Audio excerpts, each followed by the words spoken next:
দাদার নাম ছিল দাদা আব্দুল মুত্তালিব। এরপরে তিনি মানুষ হয়েছেন চাচার পরিবারে। চাচার নাম ছিল আবু তালেব।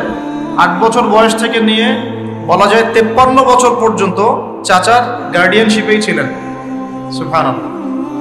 এই চাচা আবু তালেব নবী সাল্লাল্লাহু আলাইহি ওয়াসাল্লামের জন্য এবং দ্বীন ইসলামের জন্য, কারণ তার ভাতিজার দিন তো তারই দিন, এমন কোন ত্যাগ নাই যা স্বীকার করেন নাই। চাচা আবু তালেব নবী সাল্লাল্লাহু আলাইহি ওয়াসাল্লামকে যে সাপোর্টটা দিয়েছেন, এই সাপোর্টটা আমরা সবাই মিলেও এখনো দিতে পারি নাই। বিশ্বাস করেন?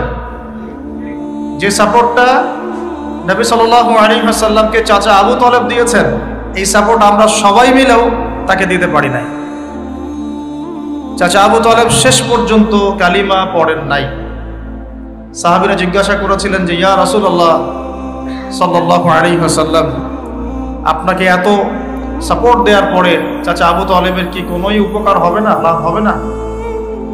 নবীজি বলেছেন সাল্লাল্লাহু আলাইহি ওয়াসাল্লাম, আমি না থাকলে আমার চাচাকে জাহান্নামের একদম অতল তলে রাখা হতো। আমার কারণে আল্লাহ রাব্বুল আলামিন তাকে জাহান্নামের উঁচু জায়গায় রাখবেন, জাহান্নামের উঁচু জায়গায় রাখবেন, যেখানে আগুন তার পায়ের গোড়ালি স্পর্শ করবে, এতেই তার মগজ টকবক করে ফুটতে থাকবে।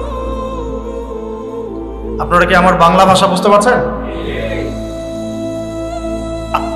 এমন কোন সাপোর্ট নাই চাচা দেন নাই। মক্কার প্রায় 13 বছর যখন দাওয়াতি কাজ করছেন নবী সাল্লাল্লাহু আলাইহি ওয়াসাল্লাম, মানুষ গালি দিচ্ছে, কেউ থুতু নিক্ষেপ করছে, কেউ নামাজরত অবস্থায় মাথার উপরে উটের নাড়ি ভুঁড়ি চাপিয়ে দিচ্ছে, কেউ বলছে এই ব্যক্তি জাদুকর, এই ব্যক্তি গণক, এই ব্যক্তি মিথ্যাবাদী, নাউজুবিল্লাহ, এই ব্যক্তি ফারিকুল জামাত বিভক্তকারী, এই ব্যক্তি মাজনুন, পাগল। তাকে আগলে রেখেছেন তার চাচা। মানুষ অর্থনৈতিক বয়কট করছে, চাচা আগলে রেখেছেন। 3 বছর সমাজ থেকে বহিষ্কার করা হয়েছে, গাছের ছাল পাতা খেয়ে থেকেছেন বনু হাশিম, চাচা আগলে রেখেছেন।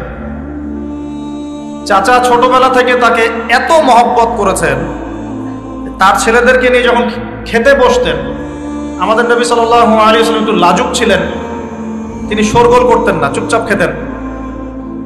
চাচা আলাদা করে একটা খাবার রেডি করে তাকে আলাদা করে ডেকে খাওয়াতো, কারণ সবার সামনে হয়তো সে বলতে পারছে না, লজ্জা পাচ্ছে, শাই ফিল করছে, বাবা নাই মানুষের সংসারে, হয় না? এটা আপনারা হয়তো সবাই বুঝবেন না, আমরা বুঝি। যারা বাবা বা মা ছাড়া বড় হয়েছে অন্যের সংসারে, তারা এগুলো বুঝতে পারে। নবী সাল্লাল্লাহু আলাইহি ওয়াসাল্লাম এতিমদের প্রতি এত রহমদিল কেন ছিলেন? কারণ তিনি তো এতিম অবস্থায় বড় হয়েছে, তিনি তার কষ্টটা বুঝতেন। আমরা যদি এখানে যদি কেউ এতিম থাকেন, তিনি বুঝবেন এতিমের সাইকোলজি কেমন, তার চাহিদা কেমন, কষ্ট কেমন। আমি তো বারবার বলে আসছি কয়েকদিন থেকেই, আমাদের তো কারো সন্তান মারা যায়নি, আমাদের কারো সন্তানকে তো বোম মেরে বুলেট দিয়ে গুলি করে হত্যা করা হয়নি, আমরা তো সেই লাশ দাফন করি নাই, পৌঁছালেও কলব পর্যন্ত পৌঁছাবে না। আমার সাথে তো এটা হয় নাই। তো ওই দিকে আমি পরে আসতেছি। চাচা আবু তালেব তাকে এত মহব্বত করেছেন, আমি ভাষায় প্রকাশ করতে পারবো।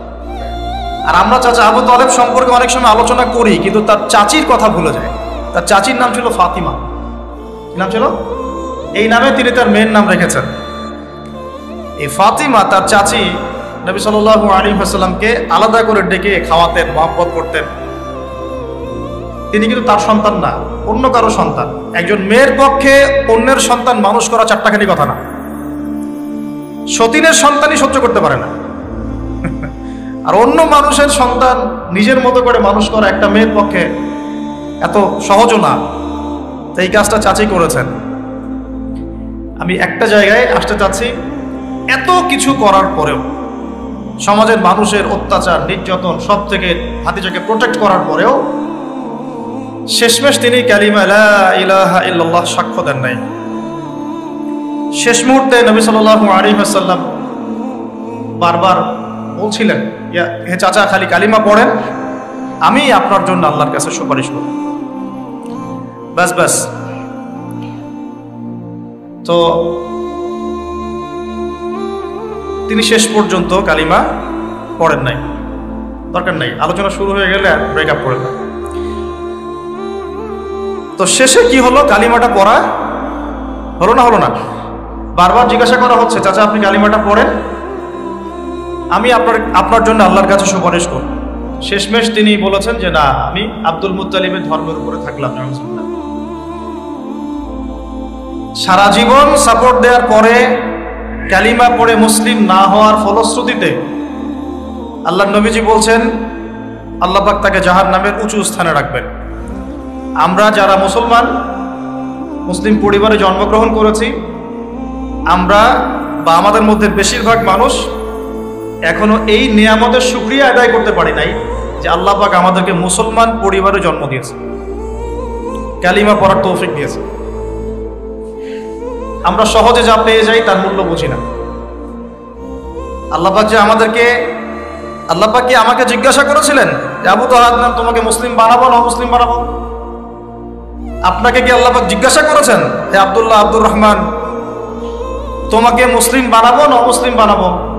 তুমি কি চাও? আল্লাহ পাক আমাদেরকে জিজ্ঞাসা করেন নাই। নিজ অনুগ্রহে আল্লাহ পাক আমাদেরকে মুসলিম পরিবারে জন্ম দিয়েছে। সেই মুসলিম পরিবারের মানুষ এখন কালিমা লা ইলাহা ইল্লাল্লাহ এর সঠিক মর্মও জানে না, তাওহীদও জানে না, শিরকও চিনে না, ইমানের রোকনগুলোও বোঝে না, ইমানের মূলনীতিও বোঝে না, ইমান ভঙ্গের কারণও বোঝে না, কোনো কোনো ক্ষেত্রে ওযু গোসলের মাসলা মাসাইলও জানে না, নামাজ পড়ার ফরজ ওয়াজিব সুন্নাত মুস্তাহাব বোঝে না, নামাজ পড়েও না। মাশাআল্লাহ, জুমার দিনে নামাজ পড়তে আসে অনেকেই, ঈদের দিনে প্রথম দেখা যায়, আর জানাজার নামাজে প্রথম দেখা যায়। আর দেখা যায় যারা এরকম নামাজ কালাম পড়ে না তাদের জানাজা আবার ৩-৪ বার হয়। নামাজগুলো মনে বাকি শোধ করে পড়ে, রোজা রাখে না, যাকাত তো মাশাআল্লাহ প্রায় উঠে গেছে বললেই চলে সমাজ থেকে। বাংলাদেশের ধনিক শ্রেণীরা যদি যাকাত দিত 10টা পদ্মা সেতু বানানো যায়। বিশ্বাস করতেছেন না? ধনীরা যদি সত্যি সত্যি যাকাত দিত, যাকাতের টাকা পদ্মা সেতুতে দেওয়া যাবে কিনা সেটাও একটা মাসালা। আমি একটা এক্সাম্পল দিলাম আর কি। যাকাতের টাকা তো ওইটা করা যাবে কিনা এটা তো একটা মাসালা, তাই না? যাকাতের খাত তো 8টা, ইন্নামা সাদাকাতু লিল ফুকারা ওয়াল মাসাকিন ওয়াল আমিলিনা আলাইহা ওয়াল মুআল্লাফাতি কুলুব ওয়া ফির রিকাব ওয়া ফি সাবিলিল্লাহ, এরকম কয়েকটা খাত আছে। আমি একটা এক্সাম্পল দিলাম, যদি বাংলার মানুষ ধনিক শ্রেণী ঠিকঠাক যাকাত দিত, বিশ্বাস করেন সমাজে আপনি দরিদ্র মানুষ খুঁজে পেতেন। যাকাত ভিত্তিক অর্থনীতি চালু আপনি করতে পারবেন না, রাষ্ট্রীয়ভাবে পারবেন না। বলে কেন পারবেন না? কারণ প্রত্যেকটা রাষ্ট্রের উপর জাতিসংঘের নিয়ন্ত্রণ আছে। আমি ভাই খোলামেলা কথা বলার মানুষ, যদি কারো পছন্দ না হয় কিছু করার নাই, আমাকে বলতে হবে। আপনি আমার সাথে একমত হন বা না হন, অ্যাটলিস্ট শুনেন, পরে সত্য মিথ্যা আপনি যাচাই করেন, মানা না মানা আপনার বিষয়। আমি জাস্ট বলতেছি, আমি তো আপনার মস্তক দখল করতে পারবো না, আমরা তো খুবই দুর্বল। কোন রাষ্ট্রের পক্ষে ইসলামিক আহকাম, হুকুম আহকাম, শরিয়া, লস এগুলো বাস্তবায়ন করা সম্ভব না যতক্ষণ সে জাতিসংঘের আন্ডারে আছে। সোজা কথা। তালেবান পারলো কেন? ওর আন্ডারে নাই, তো কারোর সাথে চলে না। সুবহানাল্লাহ। আবার অনলাইনে মাঝে মাঝে দেখি কিছু কিছু শায়েখ আছে, বলছে যে তোমরা ওদেরকে জামাই মনে করো, এই করো, তোমাদের আকীদা ঠিক নাই। তালেবানদেরকে যে পজিটিভ ভাবে দেখে সেও নাকি মুনাফিক। কি বুঝলেন? যারা বিগত 20 বছর ধরে কুফরদের সাথে সশস্ত্র জিহাদ করলো তারা হচ্ছে মুনাফিক। কি সুবহানাল্লাহ পড়বেন নাকি? যারা বিগত 1 বছর 2 বছর না, 20টা বছর ধরে খেয়ে না খেয়ে নিজেদের সামর্থ্য অনুযায়ী জালেমদের বিরুদ্ধে যার যা ছিল তাই নিয়ে দাঁড়িয়ে গেছে, যুদ্ধ করতে করতে করতে করতে বলা হয় যে প্রত্যেক 5টা বাড়িতে একটা করে শহীদ আছে। 5টা বাড়িতে একটা করে শহীদ আছে, 10টা বাড়িতে কারো পা নাই, কারো হাত নাই, 20 বছর কি কম সময় নাকি? অগণিত বম্বিং হয়েছে পাকিস্তানের মাটি ব্যবহার করে। যখন পারভেজ মোশাররফ ক্ষমতায় ছিল, ওই জায়গাটাকে সে বেস ক্যাম্প করে দিয়েছে, যে আমেরিকান বিমান এখান থেকে ফ্লাই করবে, ওখানে বোম ফেলবে। আমাদের মুসলিম ভাই, ঠিক আছে? ওই যে আল্লামা ইকবাল একটা কথা বলেছেন, তুঝ জৈসা দোস্ত হো তো দুশ্মন কি ক্যা জরুরত, তোর মতো বন্ধু থাকলে আর শত্রুর কি দরকার। এটা আমরাও ফিল করি এই দাওয়াতের মাঠে কাজ করতে গিয়ে, তুঝ জৈসা দোস্ত হো তো দুশ্মন কি ক্যা জরুরত। তো যাই হোক, তো এরকম 20 বছর যারা একটা জালেম সভ্যতার বিরুদ্ধে যুদ্ধ করেছে, ওরা হয়ে গেছে এখন মুনাফিক, আর এরা হয়ে গেল এখন সহি আকীদার মানুষ। তাহলে যে সহি আকীদার এই কথা বলা হচ্ছে, এটা যে কত বড় ভুল আকীদা সেটা বোঝার কি আর বাকি আছে? উম্মার ক্রান্তি লগ্নেই ইমানদার আর মুনাফিক চেনা যায়। যখন উম্মার একটা সংকট চলে, তখন আপনি চিনতে পারবেন কারা ইমানদার কারা মুনাফিক। ভালো অবস্থায় আপনি বুঝতে পারবেন না, সব স্বাভাবিক আছে মনে করেন, এখন আপনি বুঝতে পারবেন না আসলেই কে ইমানদার কে মুনাফিক। উম্মার উপর কোনো বাধা বিপত্তি আসলে তখন বুঝতে পারবেন যে আসলেই কে ইসলামের পক্ষে আছে, কে ইসলামের বিপক্ষে আছে, আর কে ভিতরে ঢুকে ঢুকে শয়তানি করতেছে। আমাদের আলোচনার টপিক এটা না, টপিকে আসতেছি। আমি একটা কথা বলতে চাচ্ছিলাম, আল্লাহ পাক যে আমাদেরকে জিজ্ঞেস না করেই মুসলিম পরিবারে জন্ম দিয়েছেন, এই নেয়ামতের শুকরিয়া আমরা আদায় করতে পারবো না। যদি সারা জীবন সেজদায় পড়ে থাকি এখন থেকে নিয়ে, আমরা শুধু তাওহীদের অনুসারী হয়েছি, এই কৃতজ্ঞতাই আমরা আদায় করতে পারবো। আমরা দ্বীনের জন্য কিছুই করি নাই, আমাদের দ্বারা ইসলামের বড় বড় খেদমত হয়েছে এমন না। আবু তালেব একা যা করেছেন, আমার মতো 100 জন আবু তালেব তা করতে পারে নাই, পারবে না, এটাই সত্য কথা। আবু তালেব কোন অবস্থায় করেছেন? যখন চতুর্দিক থেকে আল্লাহর নবীকে সবাই ছিছি করছে, গালিগালাজ করছে, হত্যার পর্যন্ত চেষ্টা করছে, পুরো সমাজ একদিকে, আবু তালেব একাই একদিকে। তার কাছে প্রস্তাব দেওয়া হয়েছে, তোমার ভাতিজাকে আমাদের হাতে তুলে দাও, তাহলে আমরা ব্যবস্থা নিব। সে বলছে, আমি আমার ভাতিজাকে তোমাদের হাতে তুলে দিব না যতদিন না আমার দেহ মাটির তলে না যাচ্ছে। হ্যাঁ, তিনি নবীজিকে গিয়ে বলছেন, আমার বৃদ্ধ কাঁধের উপর এত বোঝা দিও না ভাতিজা, আমার বয়স হয়ে গেছে, ওরা তোমাকে বলছে তুমি দাওয়াতটা ছেড়ে দাও। তো নবীজি বলছেন, আমার ডান হাতে যদি চাঁদ এনে দেওয়া হয়, বাম হাতে সূর্য এনে দেওয়া হয়, চাচা আমি এই দাওয়াত ছাড়তে পারবো না। হয় আমি এই পথে দাওয়াত দিতে দিতে আমার এই দিন বিজয়ী হবে, না হলে আমি হালাক হয়ে যাব। তখন কি হলো? তখন তিনি বললেন যে ওরা তোমার দিকে আসতে পারবে না দলে দলে, যতক্ষণ না আমি আবু তালেব দাফন হচ্ছি মাটির তলে। কথা বুঝতে পারছেন?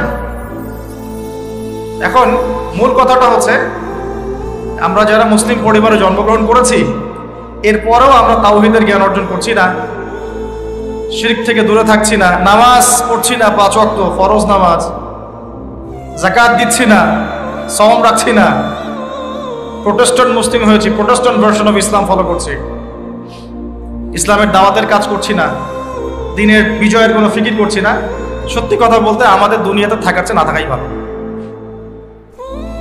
আমরা এখন গরু ছাগল। বিশ্বাস করেন আমার কথা, আল্লাহ পাক এই শব্দই বলেছেন সূরা আরাফ, সূরা আরাফের সম্ভবত 189 নম্বর আয়াত, 189। ওয়ালাকাদ বা'দা আউযু বিল্লাহি মিনাশ শাইতানির রাজিম ওয়ালাকাদ যারানা লিজাহান্নামা কাসীরাম মিনাল জিন্নি ওয়াল ইনস। আল্লাহ পাক বলছেন, আমি প্রচুর জিন আর মানুষকে দিয়ে জাহান্নাম পূর্ণ করব। বলি নাউযুবিল্লাহ। লাহুম কুলুবুন, কেন পূর্ণ করব? তাদের কি অপরাধ ছিল? কি অপরাধে করব? লাহুম কুলুবুন, তাদেরকে কলব দিয়েছিলাম, লা ইয়াফকাহুনা বিহা, বোঝার চেষ্টা করে নাই। ওয়া লাহুম আযানুন, কান দিয়েছিলাম, লা ইয়াসমাউনা বিহা, শোনে নাই। ওয়া লাহুম আ'য়ুনুন, চোখ দিয়েছিলাম, লা ইউবসিরুনা বিহা, চোখ দিয়ে দেখে নাই, কলব দিয়ে উপলব্ধি করে নাই, কান দিয়ে বলেন শোনে নাই, চোখ দিয়ে দেখে নাই। উলাইকা কাল আনআম, এরা ছিল আনআমের মতো। আনআম কি? আনআম মানে গবাদি পশু, ক্যাটলস, গবাদি পশু। শুধু তাই না, বালহুম আদল, বরং এর চেয়েও নিকৃষ্ট ছিল। গবাদি পশুকে যে দায়িত্ব দেওয়া হয়েছে ও সেটা পালন করে। প্রত্যেক প্রাণীকে যে দায়িত্ব দেওয়া হয়েছে সেই দায়িত্ব তারা পালন করে, করে কি না? না হলে আমরা এত বড় বড় বড় প্রাণীর সাথে কিভাবে পেরে উঠতাম? একটা গরু নির্দ্বিধায় জীবনকে সঁপে দিচ্ছে, বিদ্রোহ করছে না, করছে? তো আল্লাহ পাক এই কথা বলছেন, উলাইকা কাল আনআম, তারা হচ্ছে গবাদি পশুর মতো, বাল হুম আদাল, বরং তার চেয়ে নিকৃষ্ট। কারা? উপলব্ধি করে না, দেখে না, শোনে না। এখন আমাকে উত্তর দেন দেখি, আমাদের মধ্যে এখানে কোন ব্যক্তি আছেন যে চোখে দেখেন না, কানে শোনেন না, উপলব্ধি করেন না? আমরা সবাই চোখে দেখি। এই চোখে দেখি কিনা? দেখতে পাচ্ছেন তো আপনি? কানে শুনতে পাচ্ছেন কিনা? তাহলে আল্লাহ পাক কোন চোখের কথা বলছেন আর কোন কানের কথা বলছেন যেগুলো অন্ধ? বলেন। নিঃসন্দেহে অন্য একটা চোখ আছে, আরেকটা কান আছে, আরেকটা চোখ আছে, কান আছে, এটা কোথায়? কলবে। তাহলে আবু জেহেল আল্লাহর নবীকে চিনতে পারছে না, আবু বকর রাদিয়াল্লাহু আনহু চিনতে পারছেন, তাহলে দুজনের তো বাইরের চোখ একই। কোন চোখ তাহলে অন্ধ আবু জেহেলের, যে কারণে আবু জেহেল আল্লাহর নবীকে চিনতে পারল? বলেন। এখন বলেন, মুসলমান পরিবারে জন্ম নেওয়ার পরে আমরা যারা নামাজ পড়ি না, যাকাত দেই না, রোজা রাখি না, সামর্থ্য হয়েছে হজ করি না, জুমার দিনে আসি, ঈদের দিনে আসি, হ্যাঁ, সৎ কাজে আদেশ করি না, অসৎ কাজে নিষেধ করি না, কোরআন তেলাওয়াত করা শিখি না, রাসূলের সুন্নাহ মাফিক জীবন করি না, আর অর্থনীতি রাজনীতিতে গেলাম না, ওটা গেলামই না, বাদ, ওটা তো অনেক বড় স্কেল। তাহলে আমাদের কি চোখ আসলেই আছে, কান আসলেই আছে, কলব কি আসলেই জিন্দা, না সত্যিকার অর্থে আমরা গবাদি পশু হয়ে গেছি? আত্মপর্যালোচনা করতে হয়। তো আত্মপর্যালোচনা, মোরাকাবা মানে হচ্ছে আত্মপর্যালোচনা, নিজেদেরকে নিয়ে ভাবতে হবে। তো এখন আপনি আমাকে উত্তর দেন, যেই মুসলমান নামাজ পড়ে না, রোজা রাখে না, দাওয়াতের কোনো মেহনত নাই, দিন প্রতিষ্ঠার সংগ্রাম নাই, কোরআনও তেলাওয়াত করতে জানে না, আল্লাহর পথে সদকা করে না, তাওহীদের জ্ঞান নাই, শিরকের জ্ঞান নাই, সুন্নতের জ্ঞান নাই, বেদাতের জ্ঞান নাই, ঈমান ভঙ্গের কারণ জানে না, ওযু করার মাসালাও জানে না, তো এই মুসলমান সারা বিশ্বে মার খাবে না তো কারা খাবে? আমাকে বলেন, উত্তর দেন। আমার জানা নাই, আমি এগুলো বুঝি না, বুঝতে আসছি। আমি অনেক কিছুই বুঝি না, যে আমার বুঝের সাথে অনেক কিছুই মিলে না। আমার বুঝ এইটা যে মার খাবো না তো খাবে কারা, এটা আমার বুঝ। এখনো যে আমরা বসে আছি এখানে খাই নাই, সেটাই তো আল্লাহ পাকের রহমত। অনেক আগেই তো আল্লাহর গজব আসা উচিত ছিল। নামাজ তো আগেই ছেড়ে দিছো তুমি, যাকাত দাও না, রোজা রাখো না, রাসূলের সুন্নাতের কোনো খবরই নাই, প্রতিদিন ক্লিন শেভ করতেছো তুমি, আল্লাহ রাসূলের সুন্নতকে জবাই করতেছো, প্রতিদিন করতেছো, পর্ন দেখতেছো, বাইকে করে মেয়ে নিয়ে ঘুরতেছো, ইউনিভার্সিটিতে গোল হয়ে বসে আসো, মেয়েদের সাথে আঙ্কি মারতেছো, sorry for my language, available তো এগুলো হচ্ছে, অ্যাভেলেবল। মেয়েরা জেনা করতেছে, বউ ছেলে পেলে, এখন বিয়ে তো কঠিন, এই জন্য এই পথটা বেছে নেয়, এই পথটা সহজ। 5 দিন 7 দিন একটা মেয়ে কিনে ঘুরলে দেখা যায় যে ওই বিছানায় চলে যাওয়া যায়। এখন তো এই যুগ চলতেছে, আগেকার সেই যুগ নাই তো, যে চিঠি দিয়ে প্রেম করে, লম্বা প্রেম হয়, পরে বিয়ে হয়। এখন সব দৈহিক সম্পর্ক, 1 মাস একজনের পিছনে, ওটা হয়ে গেছে আর পরের মাসে আর একটার পিছনে। ইউনিভার্সিটিতে জেনা আর জেনা, জেনা আর জেনা, এমনকি চাকরি ক্ষেত্রেও ফ্রি মিক্সিং,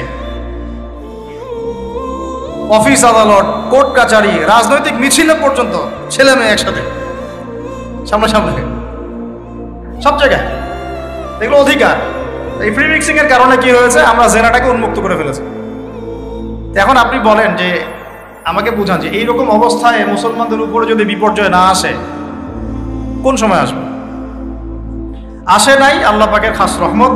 হয়তো আল্লাহ পাক এখন পর্যন্ত সুযোগ দিয়ে রেখেছে। উপলব্ধি যে সবাই করে না এমনও না, বহু মানুষ উপলব্ধি করে, কিন্তু তাদের সংখ্যা নিতান্তই কম। আর তাদের মধ্যে আবার বিভক্তি আছে, অনৈক্য আছে, আপোষে হিংসা, বিদ্বেষ, পরশ্রীঘাতরতা আছে। তারা আবার ইউনাইটেড না। তো বদরগঞ্জবাসীর জানা উচিত যে বদরের যুদ্ধ হয়েছে 2য় হিজরিতে। কত হিজরি? 2য় হিজরিতে। আল্লাহ নবী সাল্লাল্লাহু আলাইহি ওয়াসাল্লাম এই চাচার সংসারে মানুষ হয়েছেন প্রায় 53 বছর পর্যন্ত। এই চাচাই তাকে বিয়ে দিয়েছেন 25 বছর বয়সে। তার আগে চাচার ব্যবসা তিনি সামলেছেন।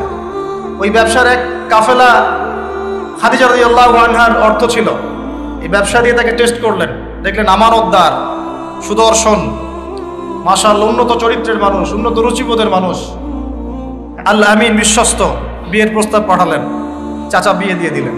তার সাথে খাদিজা রাদিয়াল্লাহু আনহার সাথে। তখন তার বয়স কত ছিল? 25। তার বয়স কত? 40। আর আমাকে এই সেকুলার সমাজকে আমরা বলতে চাই, আমি বলতে চাই অ্যাটলিস্ট, মনে করেন কথার কথা যে আমার স্ত্রীর বয়স 40, আমার বয়স 25। কারণ আমরা একে অপরকে মহব্বত করি, ভালোবাসি, আমরা সংসার জীবনে হ্যাপি, সুখী, এবং আমাদের সন্তান সন্ততিও হচ্ছে। এমন না যে আমরা মেডিকেল সায়েন্সের ভাষায় এই দিকে আমরা অক্ষম। মহব্বত আছে, দুজন দুজনকে পেয়ে সুখী, একে অপরকে ভালোবাসি, সন্তান হচ্ছে। আপনার কোনো সমস্যা? আমি আমার এই ম্যারিড লাইফে আমরা হ্যাপি, আপনার কোনো সমস্যা? আমার স্ত্রীর বয়স 40, আমার বয়স 25। মনে করেন আমার বয়স এখন কত চলছে? 32-33 হবে আর কি, সূর্যের হিসেবে। কিন্তু বয়স কিন্তু ফিক্স হয় চন্দ্রের হিসাবে, আমরা সূর্য হিসাব করি। এখন ধরেন আমি একটা বিয়ে করলাম, ধরেন তো স্ত্রীর বয়স মনে করেন 16 বছর। কত? মনে করেন 16 বছর। 16 বছর একটা মেয়ের কি হায়েজ হয়? হায়েজ বোঝেন? আচ্ছা, সে কি সন্তান জন্মদানে সক্ষম? সে কি ম্যাচিউর, ফিজিক্যালি স্ট্রং? এখন ওর বয়স 16, আমার বয়স 32, ডাবল। 16 দুগুণ 32 না? তাই তো, অঙ্ক ভুলে গেছি ভাই। আচ্ছা, এখন ও আমার সাথে হ্যাপি, আমি তার সাথে হ্যাপি, সন্তান জন্ম হচ্ছে, দুজন সুখে আছি, মহব্বতের সাথে আছি, সুস্থ আছি। কোনো সমস্যা আপনার? তো এই হলো অবস্থা। সার্কাস। 16 বছরের মেয়ে, আপনার মেয়ে, আপনি বিয়ে দিতে পারবেন না। বলবেন যে আপনি রাষ্ট্র আইনের বিরুদ্ধে কথা বলছেন। না, আমি বিরুদ্ধে কথা বলছি। আমি বুঝাচ্ছি যে এটা কতটা অসার একটা আইন। 16 বছরের একটা মেয়ে যদি জেনা করে, আপনি উৎসাহিত করছেন। 16-17 বছরের মেয়েরা জেনা করে না? স্কুলে, কলেজে, বিশ্ববিদ্যালয়ে, এইখানে ওইখানে। এর বিরুদ্ধে আপনার ব্যবস্থা কি, অ্যাকশন কি? কিন্তু 17 বছর একটা মেয়ে যদি বিয়ে করে, আপনি তো কাজীকে ধরে জেলে দিয়ে দিবেন একেবারে। এখন বলেন এটা কি আমি মানতে বাধ্য? এখন জোর করে চাপাই দিলেন, ল করে দিলেন, মানতে বাধ্য হয়ে গেলাম। তা আসলে কি কোরআন সুন্নাহ সমর্থিত হলো? এখন জবাব দিবেন আল্লাহর কাছে আপনি। জনগণ কিছুই বলতে পারবে না। আমরা শুধু জ্ঞানতাত্ত্বিক একটা ডিবেট করলাম এবং আপনাকে দেখালাম যেটা একটা অসার। তারপরেও যেটা হয়েছে হোক, অ্যাটলিস্ট বিয়েটা সহজ করলে ভালো হতো। বিয়েটা কঠিন হয়ে গেছে, এই জন্য এটা জেনার রাস্তা বেছে নেয়। তো আমরা জেনাকে উস্কে দিচ্ছি। আরে ভাই, 16-17 বছর তো দূরের কথা, এখন 13-14 বছরের মেয়েরাই দেখবেন ঠিক নাই। আপনি মনে করেন এখনকার স্কুল কলেজের মেয়েগুলো খুব দুধে দেওয়া তুলসী পাতা? যখন 15 বছর আগে যে যুগটা ছিল, 20 বছর আগে, আর এখন তো আরো অনেক আপডেটেড। এখন ওরা ওইসবে বিশ্বাসী না। গল্প করে যে কার কয়টা।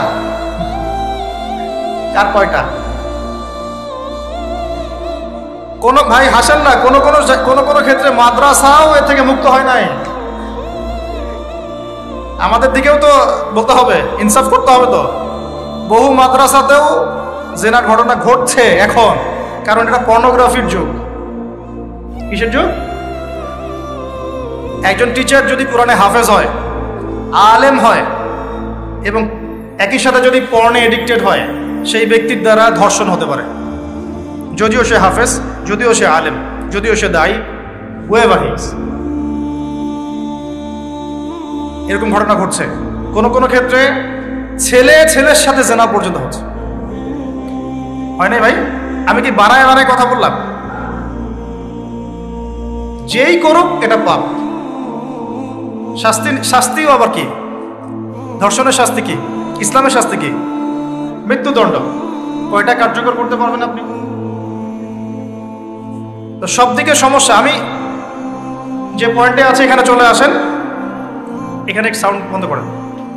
সেটা হলো, তার বয়স তখন 40, আমাদের নবীজির বয়স 25। ম্যারিড জীবনে হ্যাপি, 6টা সন্তান হয়েছে। কয়টা? আর নবী সাল্লাল্লাহু আলাইহি ওয়াসাল্লাম খাদিজা রাদিয়াল্লাহু আনহার কাছ থেকে যে মমতা, যে ভালোবাসা, যে সাপোর্ট পেয়েছেন, এটা বিরল। এই যুগে এমন মেয়ে পাওয়া হয়তো বা সম্ভব, কারণ এই যুগে তো আমরাও সাহাবীদের মতো না। আমরা যদি সাহাবীদের মতো না হতে পারি, আমরা মহিলা সাহাবীদের মতো স্ত্রী আশা করি কিভাবে? তো বিয়ে হলো মাশাআল্লাহ। এখন নবী সাল্লাল্লাহু আলাইহি ওয়াসাল্লামের কাছে সমাজের জাহিলিয়াত ভালো লাগে না। বোঝার চেষ্টা করি, কি জাহিলিয়াত ভালো লাগে না? তিনি দেখেন যে মক্কার মানুষ মূর্তি পূজা করে, তিনি দেখেন মক্কার মানুষ সুদ খায়, মক্কার মানুষ জেনা করছে, মাদক খাচ্ছে, হানাহানি মারামারি কাটাকাটিতে আছে, তার এগুলো ভালো লাগে না। তিনি এখান থেকে সরে যান, দূরে দূরে থাকেন, দূরে দূরে থাকেন। হেরা পাহাড় আছে, হেরা গুহা, ওই পর্বতের গুহায় তিনি একা একা নির্জনতা অবলম্বন।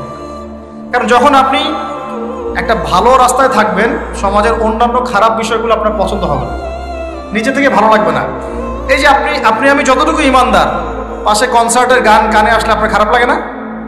লাগে তো, আপনি বুঝতে পারেন না? চোখের মধ্যে খারাপ কিছু পড়ে গেলে আপনার খারাপ লাগে, মনে হয় যেখান থেকে চলে যেতে পারলেই বাঁচি।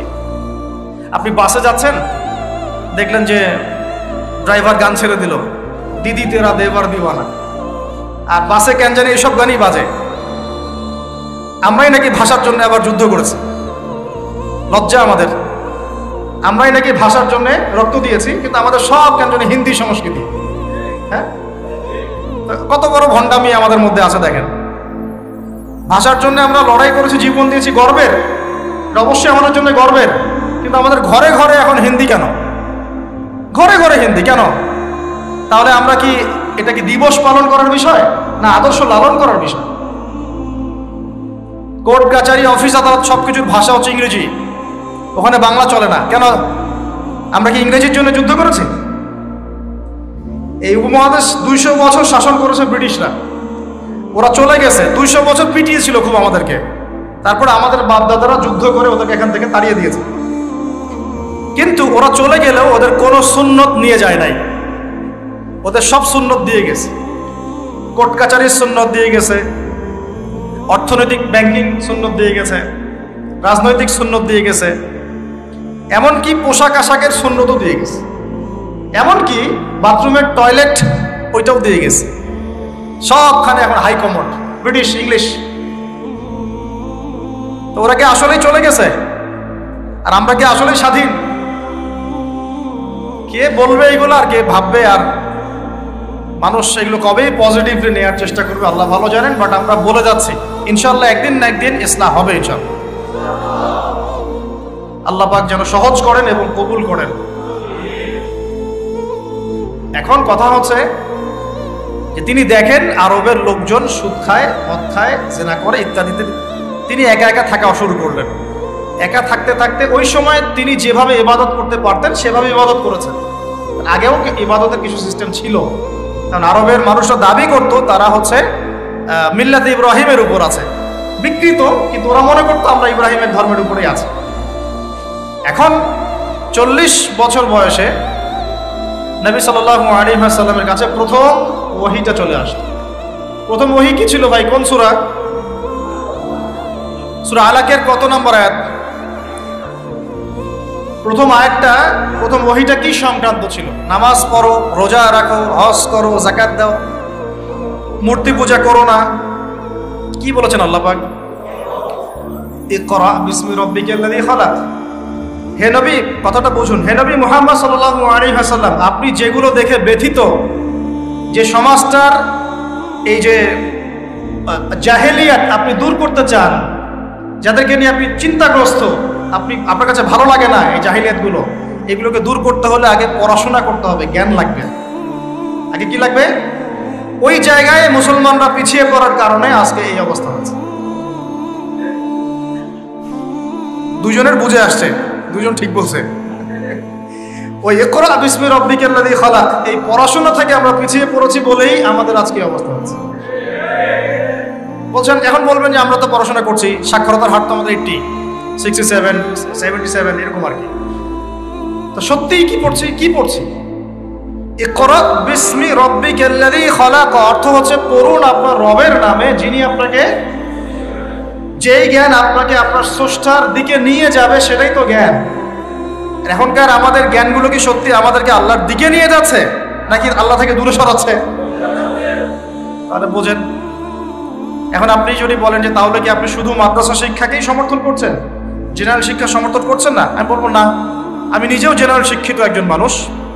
আমরা অনার্স মাস্টার্স করেছি এবং আমরা কখনো সেকেন্ড হয়নি আলহামদুলিল্লাহ, কয়েকবার ছাড়া। তো আমরাও জানি ব্যাপারগুলো কি। আমরা জেনারেল শিক্ষার উপকারী শিক্ষাগুলোকে সমর্থন করি, কিন্তু কোরআন এবং সুন্নাহ ইসলামের মূল শিক্ষাটাকে বাদ দিয়ে এই জেনারেল শিক্ষা আমার কোনো উপকার করবে না। আবার একই সাথে কোরআন এবং হাদিস এই দুটাতে দক্ষ হয়েও যদি আমরা বর্তমান বিশ্বের উপকারী জ্ঞানগুলো অর্জন করতে ব্যর্থ হই, তখন কোরআন সুন্নাহকে হাতে নিয়েও এই বিশ্বকে চ্যালেঞ্জ করতে পারবো। তাহলে দরকার কি? সমন্বয়। এই সমন্বয় হওয়া উচিত ছিল আজকে থেকে 50 বছর আগেই। এখন আমাদেরকে এগুলো নিয়ে কথা বলতে হচ্ছে, এটাই দুঃখজনক। যেখানে শিক্ষা প্রতিষ্ঠান আছে, রাষ্ট্রীয় নিয়ন্ত্রণাধীন প্রতিষ্ঠানে হয়তো আপনি ইন্টারফেয়ার করতে পারবেন না, কিন্তু ব্যক্তিগত উদ্যোগে যত শিক্ষা প্রতিষ্ঠান আছে এগুলোতে ইসলামিক শিক্ষা এবং জেনারেল শিক্ষা দুটাকে সমন্বয় করার চেষ্টা করেন। আল্লাহ পাক তৌফিক দান। দেখবেন আগামী 10 বছরের মধ্যে একটা আলোকিত প্রজন্ম গড়ে উঠবে ইনশাআল্লাহ। আমার ছেলে বাংলা, ইংরেজি, অঙ্ক সব শিখবে, এদিকে হাফেজে কোরআন হবে, আরবি ভাষা শিখবে, আরবি ব্যাকরণ শিখবে, হাদিসের ইবারত পড়ার যোগ্যতা অর্জন করবে, মোতাআলা করবে। মাশাআল্লাহ, একদিন দেখা যাবে সে কোরআন সুন্নাহর জ্ঞানেও দক্ষ হয়েছে, এদিকে সে ডক্টর হয়েছে, মাশাআল্লাহ, সে ইঞ্জিনিয়ার হয়েছে, পাইলট হয়েছে, সেনাবাহিনীর মেজর কর্নেল হয়েছে। সম্ভব না? অনেক ডক্টর দেখবেন যে 50 বছর বয়স হওয়ার পরে ইসলামের দিকে এসে চর্চা করা শুরু করে, তারপরে দিনের দিকে হেদায়েত হয়ে দিনের উপকারে কাজ করছে। অনেক ইঞ্জিনিয়ার সাহেব এই কাজ করছেন, অনেক আর্মি অফিসার, র্যাবের, পুলিশের, বিজিবি, তারা দেখবেন যখন রিটায়ার্ড করে বা যখন সিনিয়র হয় তখন গিয়ে চর্চা করা শুরু করে, এবং তখন তারা আবার দিনের জন্য অনেক কিছু করতেও চায়, করে, অনেকে করে না। তারা কি অমুসলিম নাকি? তারা তো আমাদেরই ভাই, আমাদের ভাই না? শোনেন, যদি বাংলাদেশ রাষ্ট্রীয়ভাবে কখনো জিহাদে যায় কুফফারদের বিরুদ্ধে, তাহলে আমরা যাব না তারা যাবে? যাবে তো তারাই। জি, আপনি যাবেন না, যাবে তো তারাই। আপনার আমার কি প্রশিক্ষণ আছে? যদি বাংলাদেশে কোনো মনে করেন যে 100% ইসলামী জ্ঞানে পরিপূর্ণ কোনো নেতা আসছে, আমির, রাষ্ট্রীয় আমির, এখন সে চিন্তা করলো যে আমি এই বিরুদ্ধে সৈন্য পাঠাবো, ভাবতে পারে কি পারে না? 73 সালে 6টা মুসলিম দেশ সৈন্য পাঠিয়েছিল, মিশর ছিল, জানেন না আপনারা এগুলা ইতিহাস? 6 দিনের যুদ্ধ। তো যাই হোক, ধরেন বাংলাদেশ এমন একজন নেতার আন্ডারে আছে, যেই নেতা বললো ঠিক আছে আমিও পাঠাবো, আমার এখান থেকেও 2000 সৈন্য যাবে। তখন কিন্তু ওই 2000-এর মধ্যে আপনি থাকবেন না, থাকবে ওই আর্মি অফিসারই, ওই বিজিবি, ওই র্যাব, ওই পুলিশ, ওই ভাইরাই। তারা আমাদের ভাই না? তাদেরকে মেসেজটা পৌঁছাতে হবে যে আপনারা পরিপূর্ণ ইসলামের সামনে আত্মসমর্পণ করেন। ইনশাআল্লাহ আল্লাহ পাক দুনিয়াতেও সুখী করবেন, পরকালেও সুখী করবেন। আমরা দোয়া করব, দোয়া। আপনারা কখনো একটা রাষ্ট্রের মধ্যে জাতিগত বিভাজনে যাবেন না। জাতিগত বিভাজনটা খুব খারাপ, এতে করে রাষ্ট্রের অভ্যন্তরীণ যে স্থিতিশীলতা নষ্ট হয়ে যায়। আমরা আলহামদুলিল্লাহ ইসলামকে তো ভালোবাসি, মহব্বত করি, পারি না পারি আমাদের মন তো ব্যথিত হয় না? এটা আল্লাহ পাক দেখছেন ইনশাআল্লাহ। আল্লাহ পাক ওই অনুযায়ী আমাদেরকে প্রতিদান দিবেন ইনশাআল্লাহ। তবে চেষ্টা আরো বাড়াতে হবে। এই চেষ্টা বাড়ানোর কথা বলতে এখানে আসছি। আল্লাহ নবীর মন খারাপ, তখন ওহী এসেছে। ওহী প্রাপ্ত হওয়ার পরে নবী সাল্লাল্লাহু আলাইহি ওয়াসাল্লাম একটু ভীত, একটু সন্তুষ্ট। লাকাদ খাশিতু আলা নাফসি। বাংলাদেশে যত সিরাতের বই আছে না, তার 80% সিরাতের বই আপনি পাবেন। ওই সময় নবী সাল্লাল্লাহু আলাইহি ওয়াসাল্লাম এতটা ভীত সন্তুষ্ট হয়ে গিয়েছিলেন, কয়েকবার তিনি চিন্তা করেছেন যে আমি পাহাড়ের উপর উঠে নিজেকে শেষ করে ফেলবো। এটা নিয়ে তো বিশাল ইস্যু সৃষ্টি করে ফেলছে বাংলাদেশে। হ্যাঁ, আর রাহিকুল মাকতুম বলেন, আর যে কোনো বড় বড় সিরাতের গ্রন্থ বলেন, এটা যদি লিখা না থাকছে আমি বক্তব্য দাও ছেড়ে দেব। বাসায় গিয়ে দেখেন, চেক করে। রাইটাররা লিখেছেন, এটা আমাদের কথা না। কয়েকবার তিনি পাহাড়ের উপর উঠে চিন্তা করেছেন যে আমি যা দেখলাম ফেরেশতা এসেছে, আমাকে জড়িয়ে ধরেছে, আমাকে বলছে পড়ুন। আসলে ব্যাপারটা কি, আমি কি মানে সঠিক আছি না ভুল হচ্ছে? মানসিক একটা পেরেশানির মধ্যে তিনি ছিলেন। তখন কয়েকবার নিজেকে শেষ করে ফেলার চেষ্টা করেছেন। যখনই তিনি উঠেছেন তখনই জিবরাইল আলাইহিস সালাম সামনে এসেছেন। ইয়া মুহাম্মদ, আপনি পাগল নন, আনতা রাসূলুল্লাহ ওয়া আনা জিবরিল। হে মুহাম্মদ, আপনি পাগল নন, আপনি হচ্ছেন আল্লাহর মনোনীত রাসূল আর আমি জিবরাইল। আপনি বিচলিত হবেন না। আরো একদিন আবার জিবরাইল আলাইহিস সালাম হাজির। এভাবে হতে হতে তিনি আশ্বস্ত হলেন যে হ্যাঁ, আসলে যা হচ্ছে সব সঠিক। এটা কি একটা বড় ঘটনা না? এরপরে তিনি বাসায় আছেন, বেশ কয়েকদিন ওহী আসা বন্ধ আছে। আল্লাহ পাক প্রস্তুত করছেন তাকে, কারণ ব্যাক টু ব্যাক ওহী আসতে থাকলে এর একটা ওয়েট আছে, নেয়ার মতো ক্ষমতাকে তৈরি হতে হয়। দ্বিতীয় ওহীটা আসছে, এটা আমি একটু আলোচনায় টাচ করে সামনে যাব। তিনি কম্বল দিয়ে ঘুমিয়ে আছেন, আল্লাহ পাক ওহী পাঠালেন। যখন ওহী পাঠাচ্ছেন, খাদিজা রাদিয়াল্লাহু আনহা দেখছেন যে নবী সাল্লাল্লাহু আলাইহি ওয়াসাল্লাম একটু অস্বাভাবিক আচরণ করছেন। তিনি বলছেন আপনি শুয়ে পড়েন, রেস্ট নেন। নবীজি বলছেন আমার এখন রেস্ট নেওয়ার সময় নাই। আল্লাহ পাক আমাকে বলেছেন ইয়া আইয়ুহাল মুদ্দাসসির, হে কম্বল আবৃত রাসূল, কুম, উঠে দাঁড়ান, ফানজির, মানুষকে সতর্ক করেন। তো কুম ফানজির অর্থ মানে এই না যে বিছান থেকে উঠে মাটিতে দাঁড়ান, মানে হচ্ছে আপনার কাছে যা আসছে এটা সত্য, এটা দ্বীনে হক, আল্লাহর পক্ষ থেকে আসছে। অতএব আপনি এই সত্যের বাণী নিয়ে সমাজের মধ্যে দাওয়াতি কাজে নেবেন। ফানজির, মানুষকে সতর্ক করেন। রব্বাকা ফাকাব্বির, আপনার রবের তাকবীর পাঠ করেন। ওয়া সিয়াবাকা ফাতাহহির, আপনার কাপড় পরিচ্ছন্ন রাখেন। কাপড় মানে শুধু বাইরের পোশাক না, ভিতরের হৃদয়ের পোশাকটাও। ওয়া রুজজা ফাহজুর, যত অনর্থক বিষয় আছে ছেড়ে দেন। কিছু পাওয়ার আশায় আপনি কাউকে সদকা করেন না, কারো কাছে কিছু পাওয়ার আশায় আপনি সাদাকা করেন না, বরং আপনার রবের জন্য আপনি সবর করেন। কত গভীর কথা! এটা নিয়ে কিন্তু আলোচনা খুব বেশি হয় না। আমরা আলোচনা করি প্রথম ওহীটা কি ছিল, এটা দ্বিতীয় ওহী ছিল। উঠুন, সতর্ক করুন। আপনি যা ভাবছেন এরকম কিছু না। আপনি নবী, আপনি শেষ নবী। এই মহাবিশ্বে আপনার মতো কোনো নবী আসে নাই। আপনি সর্বশ্রেষ্ঠ নবী, আপনি সর্বশ্রেষ্ঠ আখলাকের অনুসারী, আপনার উম্মত হচ্ছে সর্বশ্রেষ্ঠ উম্মত। আপনি উঠুন, মানুষকে সতর্ক করুন, কাপড় পবিত্র রাখুন, অনর্থক বিষয় ছেড়ে দেন, আল্লাহর জন্য সবর করেন, আল্লাহর জন্য তাকবীর পাঠ করেন, আল্লাহু আকবার। এই শুরু হলো মিশন। এই মিশন শুরু হওয়ার পরে 13 বছর, কয় বছর ভাই? 13 বছর মক্কায় তিনি প্রথম 3 বছর গোপন দাওয়াত দিয়েছেন, তারপরে প্রকাশ্য দাওয়াত দেওয়া শুরু করেছেন। এই প্রকাশ্য দাওয়াত যখনই দেওয়া শুরু করেছেন, ব্যাস সমাজে কনফ্লিক্ট লেগে গেল, হক আর বাতিলের লড়াই। তিনি যাদেরকে নিয়ে দাওয়াত দিচ্ছেন, আবু বকর সিদ্দিক, উসমান বিন আফফান, আব্দুর রহমান বিন আউফ, তালহা বিন উবাইদুল্লাহ, সাদ ইবনে আবি ওয়াক্কাস, বেলাল ইবনে রাবাহ, আব্দুল্লাহ বিন মাসউদ, এরকম সাহাবী 40 জন বা 80 জন। আর নিজের ঘরে আছে স্ত্রী আলী ইবনে আবি তালেব, যায়েদ ইবনে হারেসা, জাফর বিন আবি তালেব। আর এই দাওয়াত যখন চলতে লাগলো, সমাজের মানুষ প্রকাশ্য রূপ যখন ধারণ করলো, এই পক্ষে আছে আবু জেহেল, আবু লাহাব, উতবা, শাইবা, রাবিআ, আশরাক বিন শারীক, এরকম কিছু মানুষ।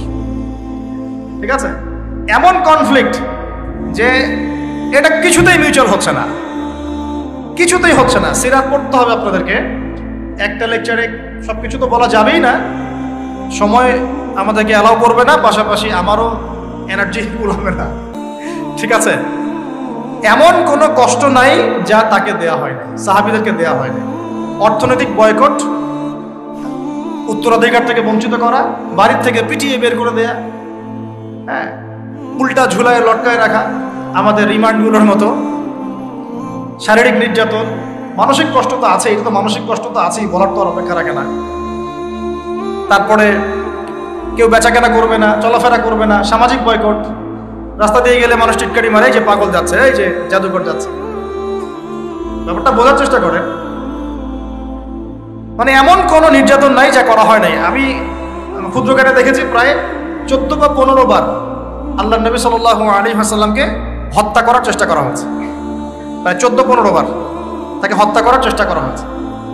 আর তাকে সারা জীবনে প্রায় এরকম 15-16টা গালি খেতে হয়েছে সারা জীবনে। কাকে খেতে হয়েছে? যে মানুষের আগেও কোনো গুনাহ নাই, পরেও কোনো গুনাহ নাই, যিনি সব কষ্ট করছেন শুধু উম্মতের জন্য। কারণ তিনি তো মাকামে মাহমুদে যাবেন, জান্নাতুল ফিরদাউসুল আলায় যাবেন। তার কি নিজের জন্য এই কাজগুলো করা?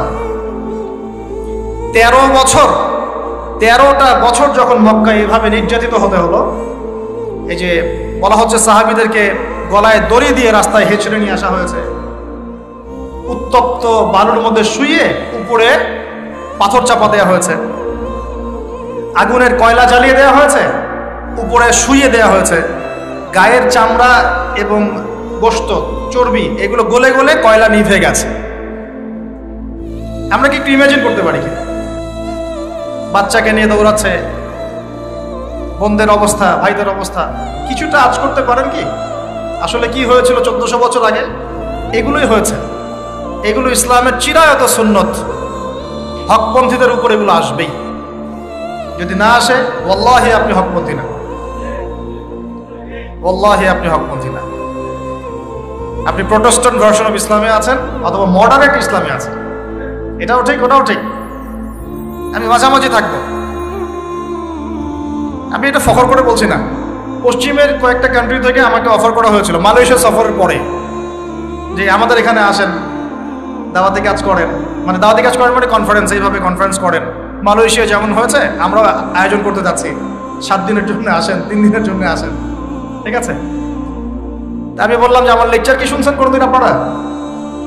তো বলে না, বিভিন্ন ক্লিপ দেখেছি, পুরো লেকচার তো শোনা হয় নাই। তো বললাম যে আগে ইউটিউব চ্যানেল থেকে সব লেকচারগুলো শুনেন, তারপর যদি মনে হয় যে ওখানে গেলে আমি সেফ, তাহলে নিয়ে যান।